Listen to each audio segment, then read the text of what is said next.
and shit. And I'm not gonna let a little dick get between.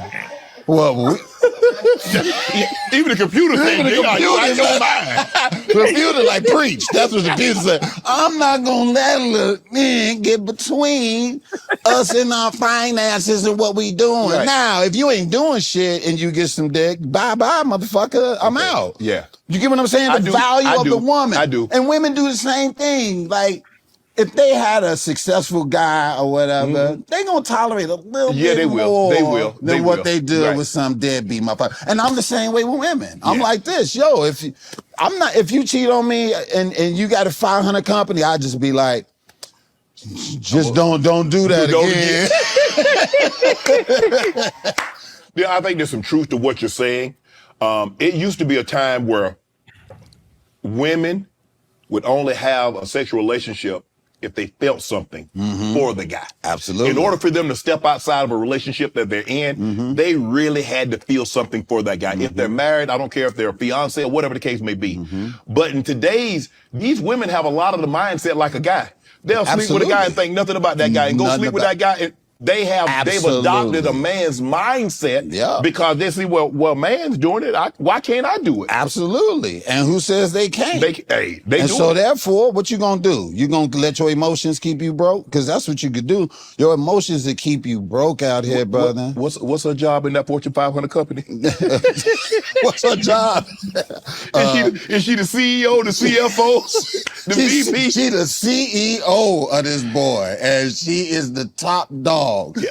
Don't do it again. That's what I'm gonna tell her. You know that hurt your boy, right? You got one of them? You got it. You know that hurt. That hurt right there now. You got one of them. I watched this yesterday, and I literally, this exact clip, I literally sent to the chat with my and we were just talking about this yesterday. And I'm just glad that it's just men talking about sticking around after a woman cheats because of what she has to bring to the table. So I would like for the men to talk on this one, to be honest. Okay, I'll go. Pop was ready. Yeah, I'm ready. All right, so overall, the sentiment of what he's saying, right?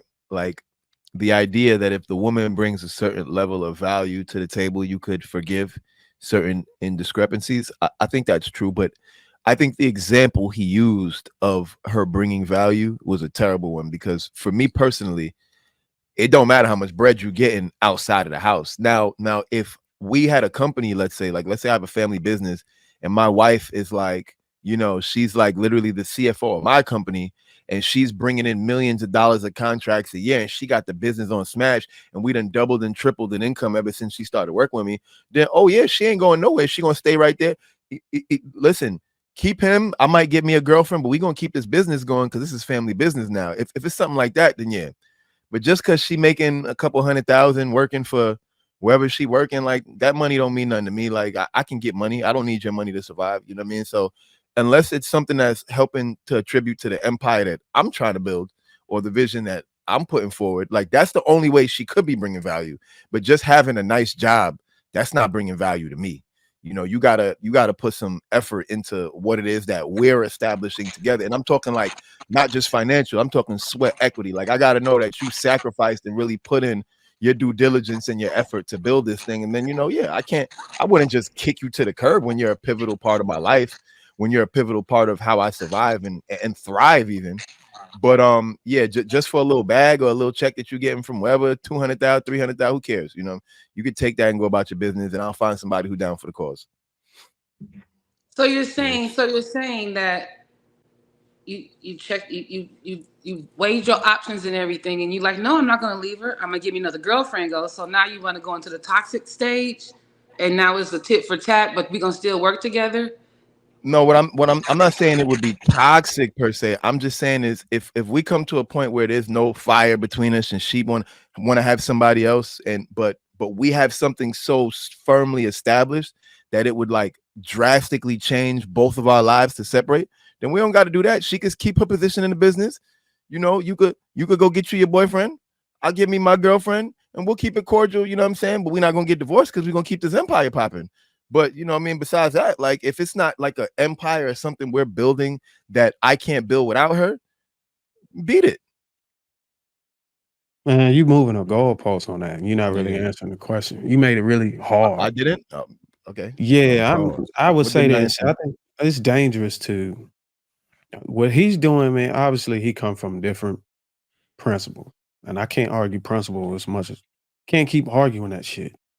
So that's Deon Cole. He in it for the money. He don't give a damn about respect. Ladies, if you listening, no, that's not gonna work. If any man have any respect for himself, he's not gonna tolerate disrespect just because you got a Fortune 500 company. I don't give a damn. Respect is respect. I'm not compromising my respect because you got money. I don't give a damn if it's something else. I know Klaus said the value, if it's money or it could have been something. I don't give a damn what it is. My respect is the only thing I have when I walk away from you. And if I don't have that, or if I don't have, you can give me everything you can give me everything I desire in a relationship. Everything, money, love. What do you call it, Trev? Walk 3,000, suck it from the back, whatever. I don't give a damn. If you don't respect me, I'm out. I'm out. I'm not marrying you. I'm not getting a relationship. I'm not being loyal to that. I don't want no parts if you can't respect me. Period.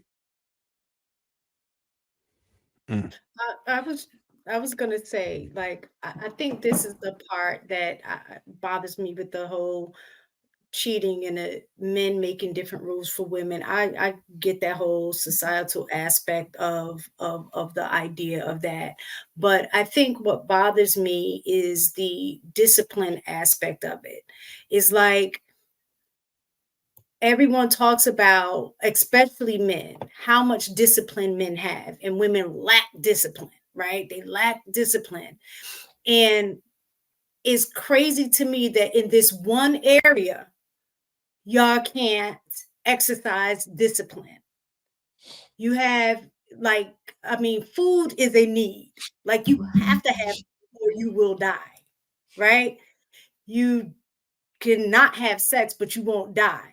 It's not saying that it's hard. No, that's not true. That's not true, gang. You don't know what you're talking about.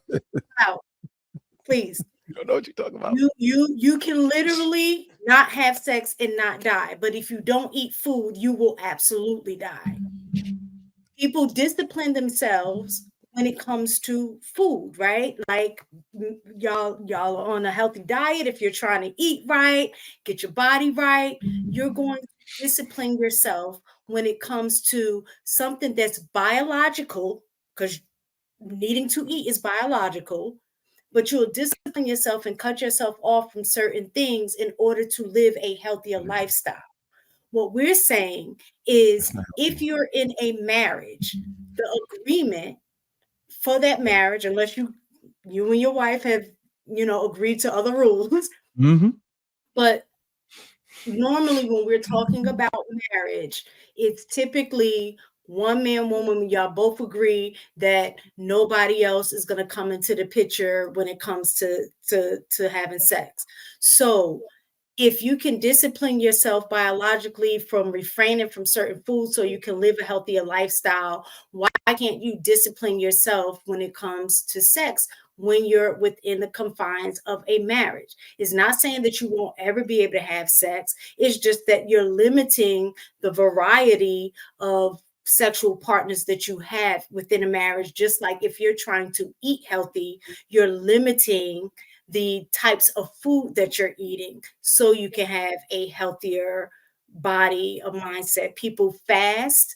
And what's the purpose of fasting? It's so you can gain discipline over those things that has a stronghold on you. So if you're not practicing discipline when it comes to sex, to think that once you get married, you're automatically going to be able to stop desiring and moving the same way that you did before is unreasonable to think that if you've never practiced it. That's why it's very important for people to go ahead and make sure that they are disciplining themselves when it comes to sex. prior to marriage. So when you go into a marriage, it's normal behavior. Because there are times where it's not even about, I'm not having sex with you because I don't feel like it. Sometimes it could be medical issues where you just won't be able to do it. And as a man, if I was a woman, I would feel some kind of way if I wasn't physically able to do something and just for a period of time and just automatically knew that it's like, all right, well, I know he's going to go ahead and be with somebody else. That's not cool. It just isn't cool.